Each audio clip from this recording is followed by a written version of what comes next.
Buenos días, yo soy el doctor Fernando Andrés Pichón Hernández, soy residente de tercer año ya de anatomía patológica, el último año, y soy de la sede del siglo XXI. Y bueno, vengo aquí a hablar de la especialidad y hablar más o menos sobre mi experiencia como residente hasta ahora y un poco sobre las sedes y pues sobre lo que conozco, pero más que todo en qué consiste nuestra especialidad realmente, porque es creo que una especialidad que se conoce muy poco o realmente muchas veces no se entiende bien, que es precisamente el trabajo que hacemos en el laboratorio. Y ahorita, después de la introducción, voy a mostrar un caso clínico que es como un ejemplo de lo que hacemos, que fue un caso muy interesante de un niño que nos tocó presentar en el Hospital de Pediatría dentro del siglo XXI, en mi segundo año de especialidad. Pero primero voy a empezar con las generalidades. Es una especialidad que tiene una totalidad de 3 años y hay altas especialidades que tienen un año de duración, muchas aquí, dentro y fuera de la ciudad, y subespecialidades ya como tal, en patología solamente está neuropatología, patología pediátrica y hematopatología, que son esas tres. Y bueno, yo creo que mi especialidad es bastante completa, porque nosotros nos enseñan mucho sobre la importancia de hacer la correlación clínica de los pacientes desde los signos y síntomas que hayan presentado. También vemos mucha correlación con los laboratorios, con los estudios de imagen y con las piezas macroscópicas, que ya es pues, lo que nosotros recibimos en el servicio. Y porque digamos, un concepto muy equivocado es que nosotros, o sea, vemos o nos dan una laminilla y lo vemos al microscopio y cualquier diagnóstico que quieran lo podemos sacar y pues no siempre es así de fácil. Más que la laminilla, mucho también es el aspecto macroscópico del tumor, cómo se ve, si tiene áreas de necrosis, si tiene áreas de hemorragia, hasta la textura. O sea, nosotros tratamos de hacer una correlación pues realmente de todo. Porque en patología nos enseñan que uno tiene, además de, obviamente, desde que uno recibe la laminilla y ve la histología, uno tiene que relacionar lo que está viendo en el microscopio con lo que el paciente tuvo, con el tiempo de evolución, la edad y muchas otras características propias de los pacientes, porque muchas veces lo que nosotros vemos al microscopio no nos dice el diagnóstico exacto. O sea, muchas veces la morfología, que ahorita voy a mostrar un ejemplo, de los diferentes tumores, muchas veces no podemos clasificarlos y es ahí cuando nosotros correlacionamos lo que estamos viendo con lo que el paciente presentó y nos permite llegar a un diagnóstico de una forma más rápida. Claro que hay muchas neoplasias que tienen morfologías muy características que realmente uno las ve al microscopio y sabe exactamente qué tumor es, pero eso es, pues digamos que ese es en menos de la mitad de los casos. En la gran mitad de los casos las morfologías son tantas que además de hacer estudios de inmunohistoquímica, que son estudios especiales que nos permiten corroborar el diagnóstico, tenemos que hacer toda esta correlación completa con todo lo del paciente. Entonces, a mí nuevamente me parece muy completa la especialidad de anatomía patológica, porque además de aprender mucha histología y, o sea, cómo se ven los tumores al microscopio, pues aprendemos a hacer precisamente eso, hacer correlación con toda la clínica del paciente, y por eso aprendemos mucha medicina interna, y son cosas que también nos preguntan en la residencia. Aprendemos mucho, pues, parte de lo que hacemos es entender la fisiopatología, o sea, cuáles son como los mecanismos de la enfermedad para desarrollarse, y es precisamente el estudio de los mecanismos de las enfermedades lo que después lleva a que se hagan tratamientos que precisamente atacan esas vías, no sé, sean vías de señalización o cualquier otro proceso fisiopatológico que le permitan a los, digamos, científicos a llegar a tratamientos, ¿no?, para estos pacientes. Entonces yo creo que nosotros como patólogos nos involucramos mucho. Y creo que es una especialidad también muy pues, delicada, porque pues, el diagnóstico que damos muchas veces o dicta más bien el tratamiento o el seguimiento que va a seguir un paciente. Y obviamente es una diferencia muy grande, y hay enfermedades donde decir que es benigno o maligno son basados en cambios muy, muy mínimos, donde para nosotros es muy difícil decidir si es o no es. Y por eso es ahí en esos casos donde también nos dejamos... donde también aprendemos mucho del paciente, pues precisamente de todos los laboratorios y la imagen también de los tumores y de los laboratorios. O sea, prácticamente hacemos una correlación con todo lo que tenemos a la mano del paciente, no nada más lo que recibimos en el laboratorio. Y bueno, voy a... ¿Cómo era para cambiar con esto? Ok. Y bueno, este fue un caso clínico de un paciente que escogí para hoy para ejemplificar de alguna forma cuál es como pues un ejemplo de lo que hacemos realmente como para darnos una idea de todo lo que tenemos en cuenta para llegar al diagnóstico de alguien. Y bueno, este fue el... no sé qué hizo. Allá.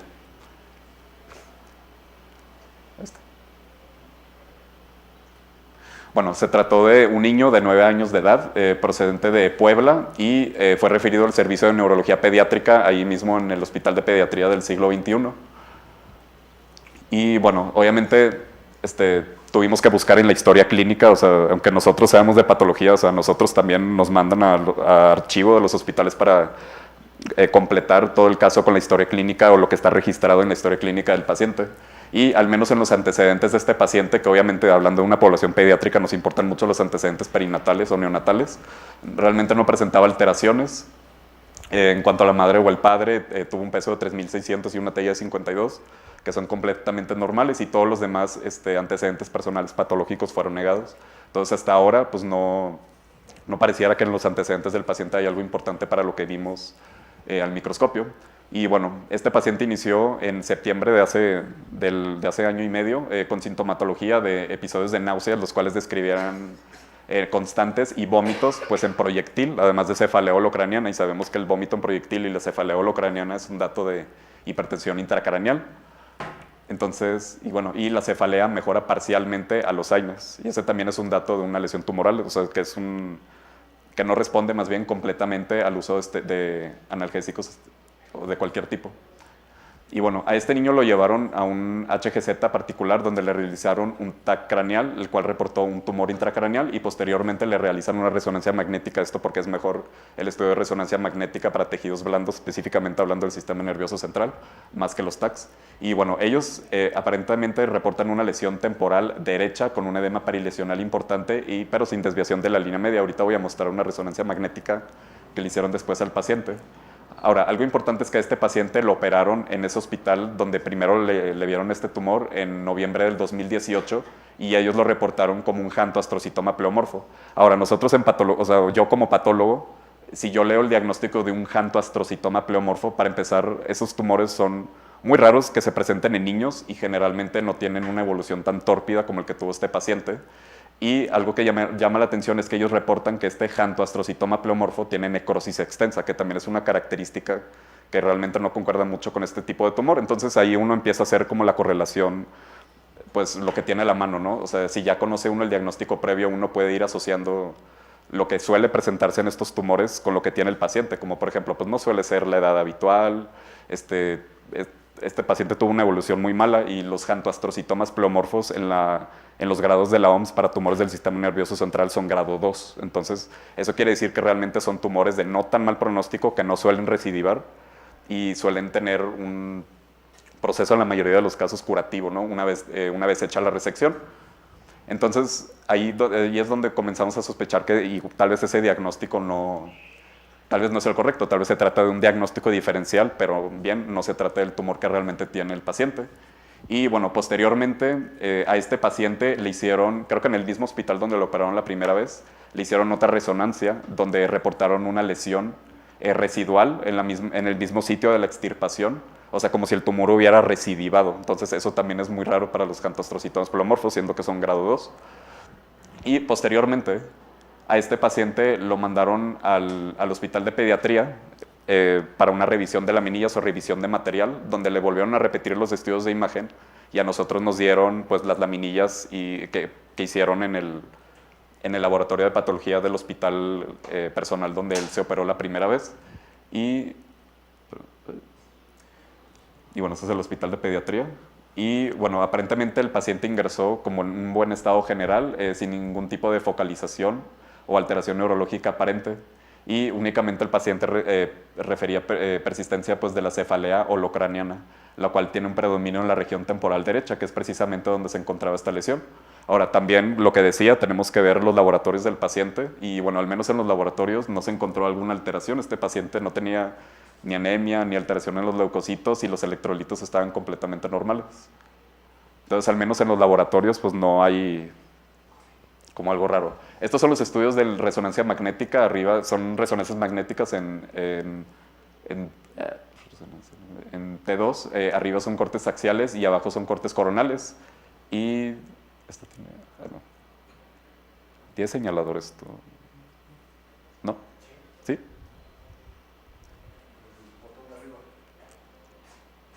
Ah, ya. Entonces, esta es la resonancia magnética que le volvieron a hacer al paciente. Y bueno, recordando, este paciente, la primera vez que tuvo el tumor, ellos lo reportaron en el lóbulo temporal derecho, aquí muy cerca del uncus, que es esta región de aquí.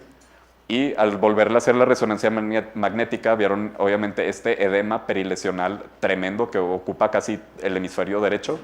Y esta lesión de aquí, muy mal delimitada, heterogénea porque se ven áreas un poco más hipodensas y áreas más hipointensas, perdón, y áreas más hiperintensas, lo que nos habla de que muy probablemente este tumor, al menos por imagen, presenta mucha necrosis y presenta mucha vascularidad.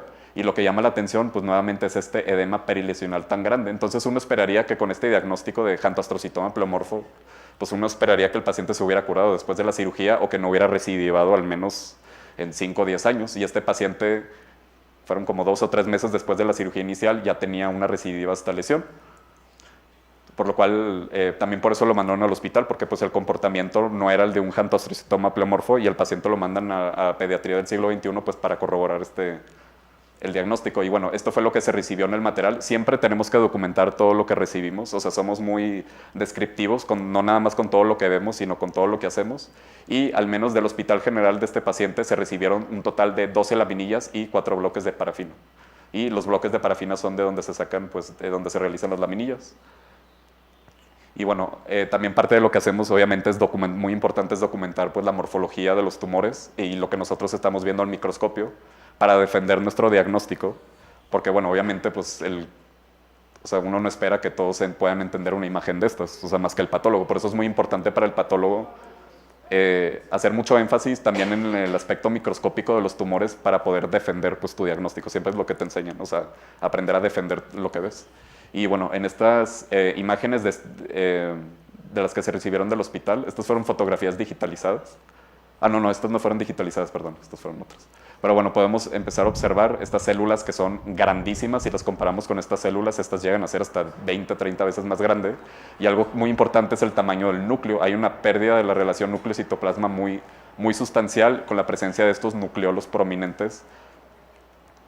Y que, bueno, en la siguiente imagen seguimos viendo este gigantismo celular, que si bien los jantoastrocitomas pleomorfos pueden llegar a presentarlo, no presentan este grado de crecimiento nuclear. O sea, hay unos núcleos pues aberrantes que se llegan a describir también en la literatura como monstruosos, ¿no? Con los mismos nucleolos. Y algo muy llamativo son estas células que también son neoplásicas. Son las mismas células neoplásicas que estas, pero de un tamaño menor. Lo que también nos habla de un pleomorfismo muy acentuado. Pleomorfismo es como una variación en el tamaño y en la forma, más en la forma de las células.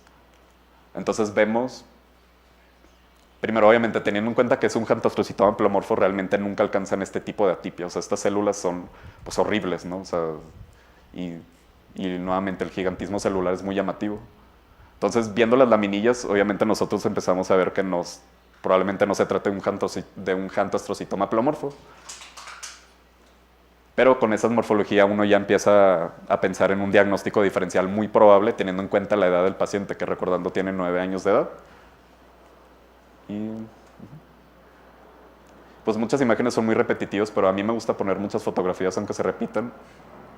Como esta célula que ni siquiera es una célula, son como 5 células con el citoplasma fusionado, algunas inclusiones intranucleares y otra célula con un núcleo bastante hipercromático y muy feo. Entonces, sí. ¿No? Que es lo que observamos pues, en el tumor de este niño. Entonces, evidentemente no pensamos en un jantoastrocitoma pleomorfo, que si bien es un diagnóstico diferencial de este tipo de tumores, pues empezando por la clínica y el desenlace que tuvo el paciente, pues no es. Entonces, algo que también hacemos en patología es los estudios de inmunohistoquímica. Muchas veces nosotros, por morfología, no podemos dar un diagnóstico porque los tumores se parecen muchísimo. O sea, no es tan fácil como, claro, es específicamente este tipo de tumor. No siempre que vemos algo al microscopio es así. Y tenemos que corroborar con estudios de inmunohistoquímica, que sencillamente son estudios que detectan ciertos antígenos que a nosotros nos dicen que puede ser ese tipo de tumor, por ejemplo. O sea, ¿a qué me refiero? Por ejemplo, este tumor, obviamente uno piensa por la localización que es un tumor de estirpe glial, ¿no? gliomas, ya sea astrocitomas, ependimomas o oligodendrogliomas, cualquier neoplasia glial, por lo cual se le hizo un estudio de inmunohistoquímica que detecta la proteína ácido glial fibrilar, el cual es una proteína citoplasmática que se encuentra en todas las neoplasias de estirpe glial. Entonces, si yo hiciera una proteína ácido glial fibrilar, la cual podemos ver que es positiva en las células, en el citoplasma de las células neoplásicas, ahí yo puedo empezar a inferir, bueno, esta se trata de una neoplasia, pues solamente de estirpe glial, es todo lo que puedo decir hasta ahora. Y bueno, esta tinción salió muy fea, salió muy amarilla, pero aquí podemos ver que hay una positividad en el citoplasma de la célula. Esta tinción corresponde a la IDH o a la isocitartero deshidrogenasa, la cual también es una enzima que es positiva o suele ser positiva en este tipo de tumores. P53, que nos permite, bueno, que también es muy representativo de este tumor, tener mutación del P53 en el núcleo de las células. Y es una característica que no se ve en el jantostrocitoma pleomorfo. Entonces, esto es de mucha ayuda para decir que esto no es un jantostrocitoma pleomorfo, sino es una neoplasia de mayor grado. Y el Ki67, que nos permite ver qué tan rápido prolifera un tumor, que como pudimos ver, pues es bastante positivo. Es positivo casi como en el 40-50%, que es altísimo. Por lo cual el diagnóstico no fue el de un jantostrocitoma pleomorfo, sino ya después de la revisión quedó como un glioblastoma multiforme de células gigantes con una necrosis tumoral de aproximadamente 20%, con todos los estudios de inmunohistoquímica pues, que apoyan el diagnóstico, principalmente el IDH, bueno, que aquí fue no valorable, pero realmente se vio que era positivo, el P53 y el Ki67 tan elevado, y se le hicieron otras tinciones para descartar otro tipo de tumores, los cuales fueron pues, negativos. Y ya después de llegar realmente al tumor, uno empieza digamos, a resumir todo lo que aprendió del paciente y uno se da cuenta que primero los glioblastomas son más frecuentes en niños y se suelen asociarse a la mutación de esta enzima. Entonces, el diagnóstico final fue el de un glioblastoma multiforme y estos tumores son grado 4, no son grado 2, como el que anteriormente le habían diagnosticado. Y este tumor sí explica, en cuanto al comportamiento biológico, lo que el paciente tuvo y el desenlace se correlaciona muy bien. Y posteriormente pues hacemos una revisión del tema, ¿no? Que pues no voy a perder tiempo en eso. Obviamente también después de hacer un diagnóstico a veces tenemos que hacer revisiones del tema de la literatura y también del tratamiento, porque parte de algo que no mencioné es que en patología ya no solamente es ver algo, hacer una correlación y hacer un diagnóstico. Muchas veces también le podemos ayudar al clínico en cuanto al tratamiento del paciente. Porque ya con los estudios de biología molecular, de buscar translocaciones y otro tipo de cosas muy específicas, uno puede poner en sus notas o en sus diagnósticos como una nota, ¿no? Una nota adicional. Como por ejemplo, en el caso de los linfomas, voy a dar un ejemplo, como en el caso de los linfomas, hay linfomas que expresan pues, CD20 y para eso está el rituximab, que es un medicamento biológico contra los CD20.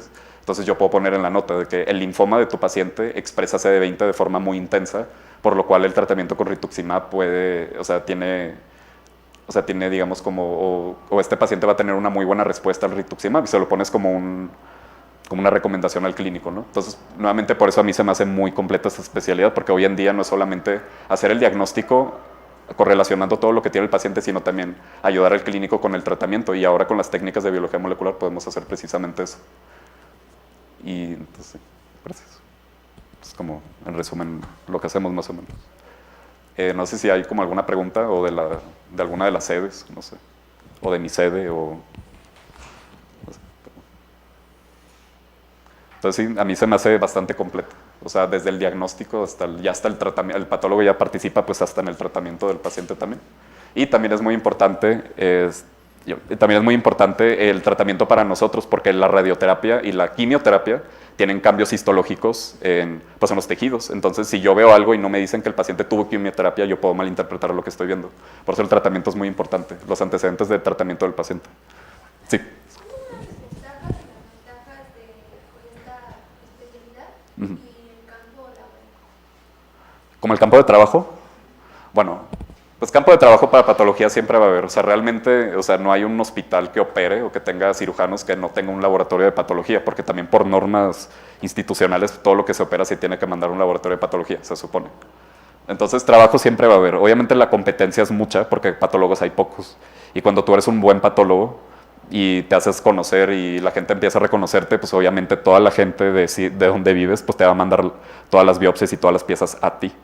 O sea, campo sí hay, pero competencia también, porque no somos muchos. O sea, patología no es una especialidad como decir ginecología, pediatría, medicina interna. O sea, no es como de las más populares, o sea, me queda claro. Pero por lo mismo que hay pocos patólogos, pues obviamente es mucha la competencia por eso. Porque si uno se hace un renombre, pues obviamente todo te lo van a mandar a ti. Y bueno, en cuanto a las ventajas o desventajas, pues ventajas, la verdad, o sea, aun cuando en la residencia, sí, desde el R1, o sea, tenemos que estar estudiando constantemente, o sea, hasta tarde, o sea, realmente nosotros nos desvelamos, pero leyendo. Entonces es como una desvelada más bonita, ¿no? O sea, sí, o sea, realmente yo, sí, había noches que me desvelaba, pero yo sí me organizaba para estudiar y hacer mis presentaciones y hacer todo con tiempo. Y sí, la verdad sí dormí mucho. O sea, yo no me quejo, la verdad yo fui muy feliz en mi R1, en mi R2. Ahorita ya estoy en el R3, pues comenzando, ¿no? No sé cómo me vaya a tocar este año. Pero los últimos 2 años, o sea, organizándome, para mí estuvo fantástico. O sea, yo nunca me desvelé más de la 1 de la mañana. Sí hacemos guardias en el R1, al menos en mi sede, en siglo XXI, pero esas guardias, o sea, no hacemos nada prácticamente, son como guardias, ¿cómo se llaman? Guardias, ¿cómo se llaman? ¿Cómo se me fue la palabra? O sea, no hacemos mucho, o sea, realmente nos quedamos de guardia para ver si llegaban piezas en la noche, ¿no? Que operan los cirujanos de repente de emergencia o así, y pues uno tiene que abrir las piezas para que se fijen en formol y no se pudren, pues. Pero es todo lo que hacíamos, o sea. Y también, obviamente, físicamente no es muy cansado, excepto ciertas rotaciones, porque estuve en el hospital de oncología allá en el siglo XXI y ahí operan una cantidad, pero ridícula, o sea, una montaña de extremidades, de resecciones multiestructurales que son como 4 órganos pegados con un tumor ahí, cáncer, o sea, cosas muy agresivas, y ese hospital sí fue muy cansado, la verdad, muy cansado, pero es como la única excepción. O sea, realmente cansancio físico no, o sea, todo el cansancio que tienes realmente es mental. O sea, y es como una ventaja que yo le veo, o sea, porque yo no sé, yo no sirvo para desvelarme y no me gusta trabajar de noche, y yo nunca tuve problemas con eso, ni siquiera en las guardias. O sea, en las guardias me iba a dormir a las 10 de la noche. O sea, sí, o sea, un patólogo para que va a estar despierto, ¿no? Después de esa hora realmente. Y sí, o sea, son guardias muy sencillas. Esas son las ventajas que yo le veo. O sea, realmente el cansancio es mental. Y eso sí, completamente mental. O sea, es muy, sí, muy cansado, pues. O sea, obviamente te estresas por otro tipo de cosas. Y en cuanto a las desventajas, yo creo que las desventajas te podría decir que es precisamente lo que dije. O sea, que patólogos hay pocos. Entonces, realmente, si tú no eres un buen patólogo, no te haces conocer como un patólogo que tiene experiencia o que sabe lo que está haciendo, pues no te va a ir muy bien, o sea, realmente. Entonces yo sí le recomendaría a la gente que quiera entrar a patología que no sea solamente porque es una especialidad con menos demanda física, porque la demanda, digamos, mental es muchísima, o sea, son 1000 enfermedades, y como uno empieza casi desde cero, es como una medicina diferente, o sea, aprender desde la histología básica y la histología, todas las variantes histológicas, porque también cuando nos enseñan tumores, vemos que, por ejemplo, el cáncer de tiroides tiene 12 variantes histológicas, y de las 12 variantes histológicas hay 3 que son de alto grado porque tienen mayor porcentaje de metástasis linfovascular. Entonces el paciente tiene que tener un seguimiento más estrecho. Entonces es mucha la carga de lo que tienes que estudiar, pero yo no me quejo, la verdad. O sea, yo era lo que yo quería realmente. O sea, yo no quería ya, o sea, estar a altas horas de la noche trabajando, desvelarme por cosas así, ¿no? Entonces, si les gusta leer y les gusta, pues, hasta la medicina interna, porque nos enseñan de todo, o sea, y en nuestros libros viene toda la clínica y toda la fisiopatología, o sea, mucho de lo que ven en medicina interna lo vemos nosotros. Porque precisamente lo que les decía, tenemos que correlacionar lo que tuvo el paciente o lo que se está reflejado en su historia clínica y pues lo que estamos viendo aquí. Sí. Y pues sí. Mi sede, yo considero que mi sede, que es el siglo XXI, yo creo que es la mejor sede del país por los casos que llegan, porque como es un hospital de concentración, llegan casos de no sé cuántos estados de la República, muchísimos, y llegan cosas que uno ve en la literatura y cuando los diagnostica ve que representa el 0.01, representa el 0.5% de todos los tumores, o sea, casos muy raros que te dejan muchísima experiencia. Y además en el siglo XXI, si bien el primer año, el R1, estamos todo el año completo en el servicio ahí dentro del hospital, del centro de especialidades, en el R2 rotamos 11 de los 12 meses, o sea, prácticamente ya no regresamos a nuestra sede. Nos mandan a rotar a 6 hospitales, 7 hospitales diferentes, desde el INER, el INCAN, el Hospital de Ginecología, el Castelazo, que es el 4, aquí en el Hospital de Pediatría del siglo XXI, en el Hospital de Oncología, en el Hospital de Cardiología, en Médica Sur también. O sea, tenemos como... no hay nadie que tenga más rotaciones que nosotros en la sede, y en el tercer año de la residencia, que es el que estoy cursando, rotamos 8 meses de los 12 del año. Entonces también estamos más de la mitad del año fuera, rotando y teniendo pues, experiencias muy valiosas en otros hospitales. Entonces yo, si alguien quisiera patología, pues yo recomendaría mi sede mucho. Más que todo por eso, por los casos que llegan y por la experiencia rotatoria que te deja tan grande, que realmente nadie las tiene. O sea, muy pocos. O sea, los demás, yo he conocido residentes de muchos hospitales, no voy a decir cuáles, pero muchos hospitales aquí dentro de la ciudad de patología, y ellos nos rotan 3 meses a veces o menos, 4 meses a lo mucho, y nosotros rotamos más del doble. Entonces mi sede, yo sí la promocionaría por eso, porque me parece una excelente sede. O sea, yo creo que la experiencia que he tenido hasta ahora es muchísima. O sea, vemos casos muy poco frecuentes y que te dejan muchísima enseñanza, ¿no? Para la vida.